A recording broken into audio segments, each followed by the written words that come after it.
So hello दोस्तो, नमस्कार मंडळी, स्वागत आहे तुमचं आजच्या आपल्या या आणखीन एक लेक्चरमध्ये. तर आजचं लेक्चर आहे आपलं careers in film making. Film making क्षेत्रात कोणत्या कोणत्या करिअरच्या संधी आहेत आणि तुमच्या स्किलनुसार, प्रत्येकामध्ये काही ना काहीतरी स्किल ॲबिलिटी असते आणि त्याच्यानुसारच आपलं करिअर स्कोप काय आहे हे आपण आजच्या लेक्चरमध्ये बघणार आहोत. Career in film making. हां, ही एक एक्स्ट्राची स्लाईड मी रेफरन्ससाठी ठेवतो. बट आता चालू करू. क्रिएटिव्ह आणि टेक्निकल फील्ड आहे की, ओके. त्यामुळे जर तुम्ही क्रिएटिव्ह आणि तुमच्याकडे टेक्निकल स्किल असेल तर या फील्डमध्ये निश्चितच तुम्हाला चांगला स्कोप आहे. यामध्ये there are many different job roles. म्हणजे यामध्ये एक फिल्म कोण एक बनवत नाही, टीम मिळून फिल्म बनवते. त्यामुळं अनेक लोक एका फिल्मला लागतात. एका फिल्मच्या युनिटमध्ये कमीत कमी 5,000 लोक काम करतात एक फिल्म बनवण्यासाठी. त्यामध्ये चित्रपट, टी व्ही, यूट्यूब यासारख्या ठिकाणी देखील आपल्याला अपॉर्च्युनिटीज आहेत.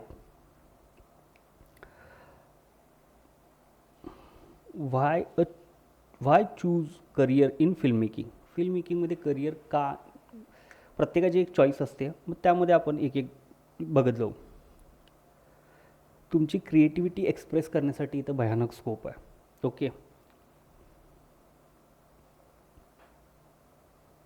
Work on exciting projects. म्हणजे नवनवीन तुम्हाला प्रोजेक्ट मिळत जातात. ग्लोबल इंडस्ट्री आहे, ग्रोविंग डिमांड फॉर कंटेंट. तर आता कॉन्टेंटमध्ये किती डिमांडिंग आहे हे मला सांगायची गरज नाही सध्याच्या डिजिटलच्या युगात. तर आपण पुढच्या स्लाईडला जाऊ, ओके. तर फिल्म मेकिंग, जसं की मी म्हटलं, एकट्याचं कामच नाही फिल्म बनवणं. तर त्यामध्ये चित्रपट हा एकट्याने बनत नाही. यामध्ये अनेक लोक, तंत्रज्ञ लागतात. प्रत्येकाचा रोल फार महत्त्वाचा आहे. Each role is important. Collaboration leads to success. जर सांघिकदृष्ट्या जर चांगले प्रयत्न झाले तर चांगली फिल्म बनते. त्यासाठी टीम महत्त्वाची. सगळ्यात एक महत्त्वाचा एक टप्पा म्हटलं तर प्रोड्युसर. आता भरपूर वेळा आपल्याला लोकांचं काम माहीत नसतं. आता या ह्याच्यामध्ये काय की बाबा फिल्म आपल्याला दिसतं का हिरो विलन एवढंच, तर त्याच्या मागं जी किती लोकांची टीम काम करत असते हे आता आपण सर्वसाधारणपणे एक आयडिया घेऊ. आता प्रोड्युसरचं काम काय असतं, पूर्ण प्रकल्पाचं म्हणजे पूर्ण त्या प्रोजेक्टचं मॅनेजमेंट करणं. सगळ्यात महत्त्वाचं आहे बजेट अरेंज करणं आणि तो युटिलाइज करणं. मुख्य टीम निवडणं. मग यामध्ये प्रोड्युसर, डिरेक्टर कोण असला पाहिजे, त्याची टीम कोण असली पाहिजे, कॅमेरामन कोण आहे, DOP, हे सगळं प्रोड्युसर बघत असतो. म्हणजे ऑल ओव्हर जे काय ज्या टीमला, त्या फिल्मला फायनान्स लागणार आहे, बजेट लागणार आहे, ते सगळं मॅनेज करायचं काम प्रोड्युसर करतो. त्यानंतरनं डिरेक्टर, कॅप्टन ऑफ शिप. डिरेक्टरकडं विजन स्वतःचं असणं फार महत्त्वाचं आहे. Creative leader of the film. जसं की म्हटलं कॅप्टन ऑफ शिप, डिरेक्टरच्या विजननुसारच आपण सगळी त्याला फॉलो करत असतो आणि तो सगळ्यांमध्ये कोऑर्डिनेशन घडवून आणून तो प्रोजेक्ट सक्सेसफुल बनवत असतो.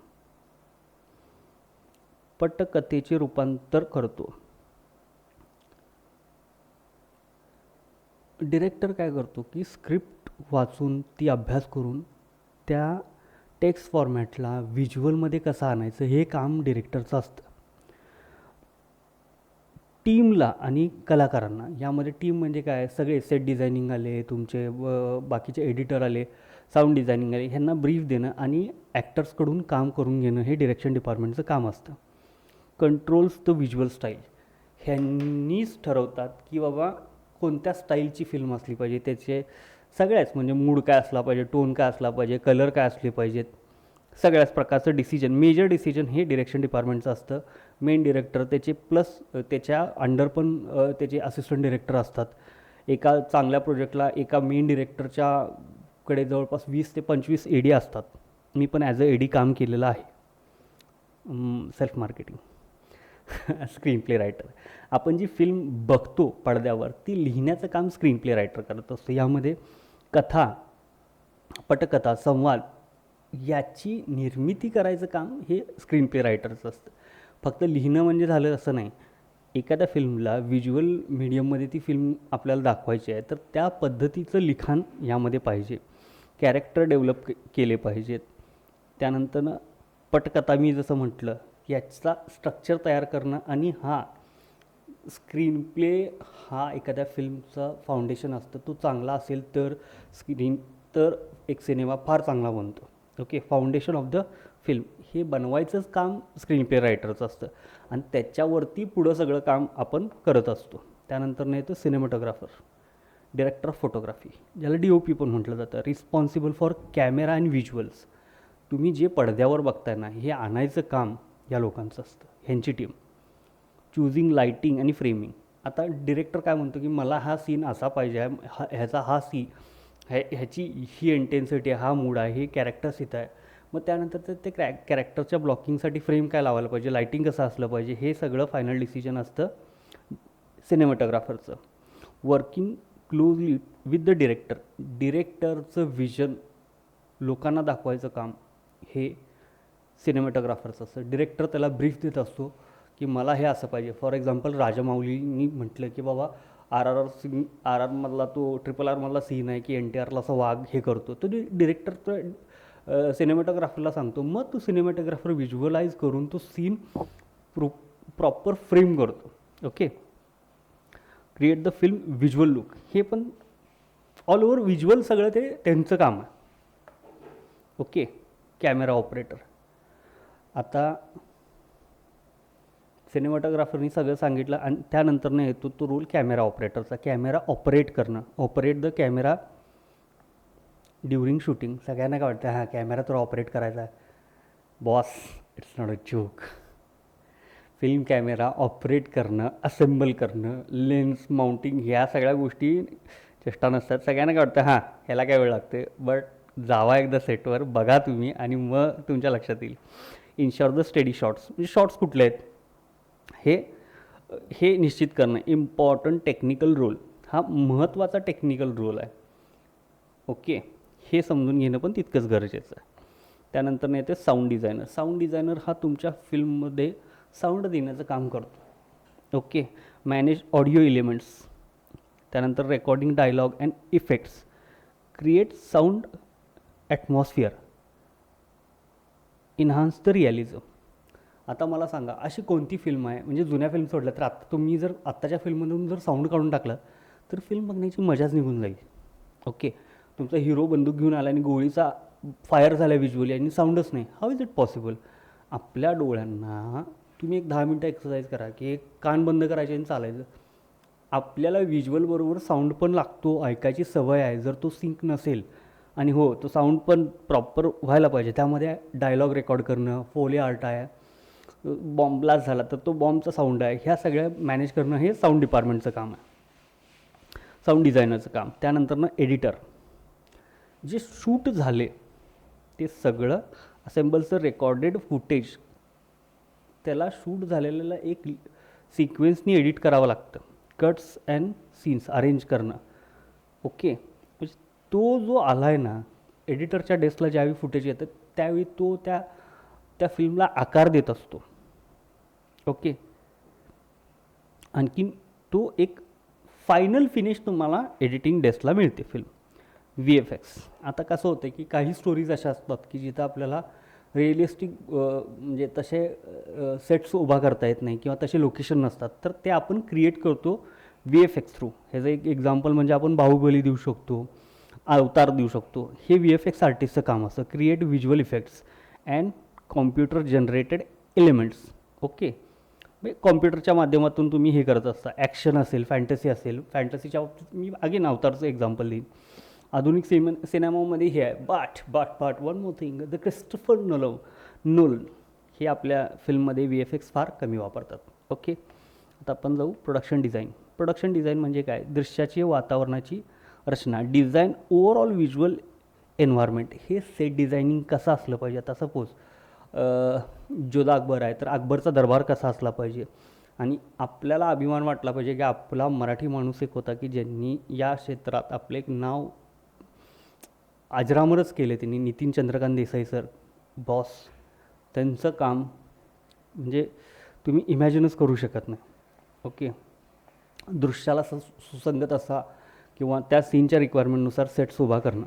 ओके, कथानका जो आता के जी एफचा सेट नसेल तर के जी एफमध्ये मजा आहे का? नाही. तर के जी एफचा सेट उभा करावा लागणार त्यांना. त्यानंतर ते कॉस्ट्यूम डिझायनर. टायटॅनिकसारख्या फिल्ममध्ये जर तुम्ही बघितलात तर जवळपास 5 ते 7,000 लोकांचे त्यांनी ड्रेस डिझाईन करून त्यांना हे केलं. त्या टाईम झोनमध्ये प्रत्येकनुसार त्याचे हे बदलतात ना, कपडे बदलतात, त्यानुसार ते डिझाईन करावं लागतात. आणि त्याला त्या टाईमशी सुसंगत असे डिझाईन असले तर आणि तरच. आता तुम्ही बेल बॉटम घालून बाहेर पडा, नाही मॅच होणार ना. आणि त्यानंतर ना कॅरेक्टरनुसार पण त्यांची कॉस्ट्यूम डिझाईन केल्या जातात. Supports visual storytelling. ह्याच्यामुळेच एक आता जसं म्हणतं ना, एक स्टोरी आहे तर ह्याला स्टोरी इज द किंग आणि किंगला हे सगळे सर्व करतात. तसेच स्टोरीला पूरक असणाऱ्या सगळ्या गोष्टी इथं केल्या जातात. त्यापैकीच एक आहे म्हणजे costume design. Works with direction डिपार्टमेंटकडून ब्रीफ घेऊन ही लोकं डिझाईन करत असतात. Okay, careers in film making. Sorry, ही स्लाईड परत रिपीट झाली. ओके, तर आपण ॲक्टर्सकडे बोलू. ओके, ॲक्टर्स काय करत असतात? स्क्रीन प्लेमधली पात्र ॲक्टिंग करून पडद्यावर आणत असतात. हे मला अजून तुम्हाला सगळ्यांनाच माहिती आहे. ओके, पडद्यावर पात्र साकारतात, भावना आणि संवाद स्पष्ट करतात, पटकथेला जीव द्यायचं काम करतात. चित्रपटाचे मुख्य चेहरे आहेत जे की आपल्याला पडद्यावर दिसतात. त्यानंतर ना असिस्टंट डिरेक्टर, थँक गॉड. म्हणजे आमचं काम काय असते, म्हणजे डिरेक्शन डिपार्टमेंट म्हणजे मेन डिरेक्टरच्या अंडर आम्ही असिस्टंट डिरेक्टर येतात. डिरेक्टरना पूर्ण गोष्टी मॅनेज करायला मदत केली जाते. ऑर्गनाईज शूटिंग शेड्यूल्स सगळ्यात महत्त्वाचं आहे की शेड्यूल जर उद्या असेल तर आज काय त्याची पूर्ण प्रिपरेशन करावी लागते. बाकीच्या टीमशी कोऑर्डिनेट करावं लागतं. निर्मिती सुरळीत ठेवणं हे मेन काम असतं. प्रोडक्शन पाईपलाईनमध्ये प्रॉपर प्रोडक्शन होते विदाऊट एनी किऑस. गोंधळ कमी करणं हे डिरेक्शन डिपार्टमेंटचं काम. म्हणजे आता एक कसं असतं, एवढी सगळी लोकं एकत्र काम करत असताना काहीतरी कन्फ्युजन क्रिएट होण्याचं काम होऊ शकतं. ते कमीत कमी करून शूटिंग व्यवस्थित पार पाडणे ही महत्त्वाची जबाबदारी या लोकांच्यावर असते. Production manager. Okay, handle the logistics. पूर्ण त्यांचं म्हणजे जे काय म्हणतो प्रोडक्शन ते हँडल करत असतात. बजेटमध्येच बसवायचं असतात सगळ्या गोष्टी, हे महत्त्वाचं. ह्यांच्यावर एक प्रेशर असते. अरेंज लोकेशन आणि इक्विपमेंटची पूर्ण अरेंजमेंट करायची जबाबदारी असते आणि टीमला सहाय्य करणं ह्यांचं काम असतं. ओके, सोलो क्रिएटर रोल, जे की आत्ता मी ज्या स्टेजला आहे तिथं बोलू आपण. एकच व्यक्ती भूमिका करते. दिग्दर्शक, संपादक आणि अभिनय. ह्याला आपण यूट्यूबचा फॉर्मॅट असं म्हणू शकतो. आता यामध्ये व्लॉगिंग हा एक जॉनर येतो. बहुअंगी म्हणजे व्लॉगिंगमध्ये मीच स्क्रिप्ट लिहितो, मीच शूट करतो, मीच एडिट करतो, हा format. Solo creator role. Okay, opportunity in digital platform. भाऊ सध्याच्या काळात ना अंधा पैसा आहे भाई, इसमें अंधा पैसा. तुम्ही स्वतःचं यूट्यूब चॅनल करू शकता, OTTशी तुम्ही कॉन्टॅक्ट करू शकता, शॉर्ट फिल्म आणि वेब सिरीज फ्रीलान्स देखील काम करू शकता. नेटफ्लिक्ससारखा ब्रँड आलेला आहे. FX3 सारखा कॅमेरा आहे सध्याच्या काळात, त्यामुळे अपॉर्च्युनिटी जबरदस्त. Okay, after that skill needed for film making in career. काही लोकांना वाटते की ह्याच्यामध्ये काय आहे भाऊ, एक स्किल डेव्हलप करायला किमान 1 ते 3 वर्ष जातात मिनिमम बेसिक लेवलला. ओके, मग यामध्ये काय झालं आहे की creativity, technical knowledge, communication skill आणि टीमवर्क आणि प्रॉब्लेम या सगळ्या गोष्टी मॅटर करतात. हे लक्षात घ्या. क्रिएटिव्हिटी महत्त्वाची आहे, टेक्निकल नॉलेज, कारण की वेगवेगळ्या टेक्निकल आस्पेक्ट्स आहेत यामध्ये. त्यानंतर how to start a career. Film making basics शिकून घ्या, प्रॅक्टिस करा, बिल्ड अ पोर्टफोलिओ आणि चांगल्या टीमशी सोबत काम करा म्हणजे तुम्हाला चांगला अनुभव मिळेल. एखाद्या चांगल्या प्रोजेक्टवर काम केलं तर तुम्हाला निश्चितच चांगला फायदा होईल. ओके.